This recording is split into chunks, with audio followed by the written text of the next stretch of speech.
So with this exercise, we're performing a curtsy step down. What I mean by that is if I'm demonstrating it on the left side, I'm reaching down and back, but to the left of my left leg, getting my nose over my toes, leaning forward, coming back up, and repeating. So with this exercise, we're really focused on control. How slow and controlled can we perform the motion well with good form without compensating? So I like to tell people with that right foot that you're tapping down with, just touch an egg, don't break the egg. I don't want to hear a loud foot stomp. And then we want to be lean forward, nice and slow, moving through this hip motion that you can see here. So my hip is moving into relative like adduction. My hip is dropping out this way, but you can still see I'm keeping my knee relatively stacked over my foot and my toes. Moving down nice and slow, tapping, coming back up. If you want to make it even harder, don't let your right foot come back down to the box.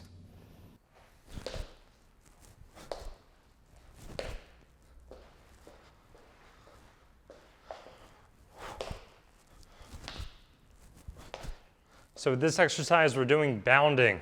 We're hopping from one leg to the other.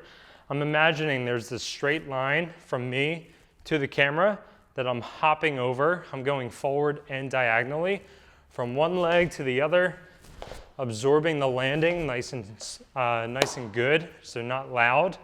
But I'm also focused on position. So when we land, our knee is forward, our hip is back, our trunk is leaned a little bit forward, our foot is flat on the ground, our knee is not too far in, too far out, not caved in, not leaning this way.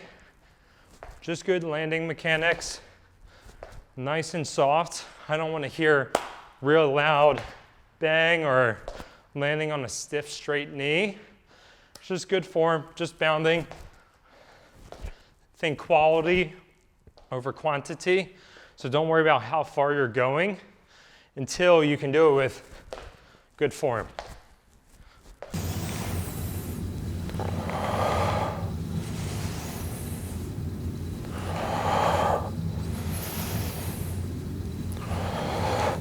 Okay, so with this exercise, we're combining a few movements.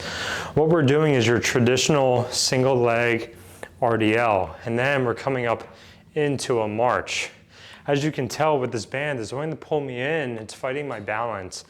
We're combining a pal-off press at the top to resist this rotation and resisting this hip falling out.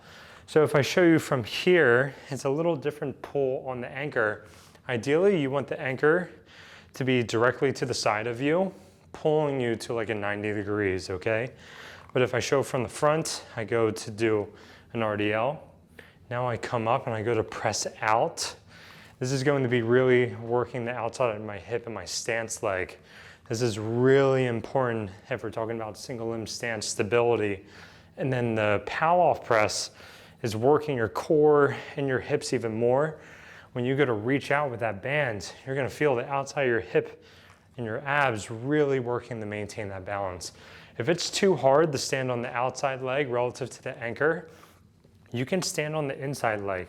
It's going to be easier and you're gonna feel your adductors helping, but you're also gonna feel the hip too. So this is the regression where you're standing on the leg closer to the anchor, but the goal would be to work towards the opposite side. Got to work on my balance here. You got to work on the side that is further away from the anchor. And the further you reach the band away from you, the harder it's going to be.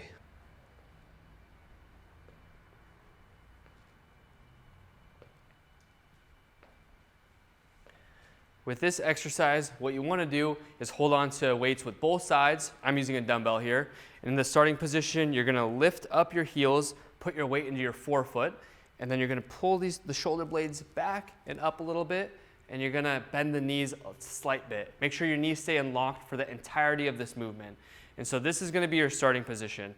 And off of this starting position, you're going to take steps. Make sure each step is very slow and controlled. Try to minimize the amount of sound that you make into hitting the floor. It should be very, very quiet. Try to make no noise at all if possible. Let me show you how that's going to look.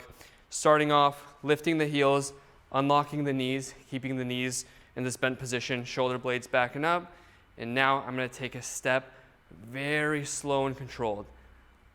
You can't even hear anything when I take a step because I'm moving with a lot of control here. It's gonna be a slow movement. So I'm gonna feel my calf work, I'm gonna feel my quad work, maybe a little bit of glutes, and also my shoulder blades are gonna have to hold on to this weight by pulling my shoulder blades up and back a little bit.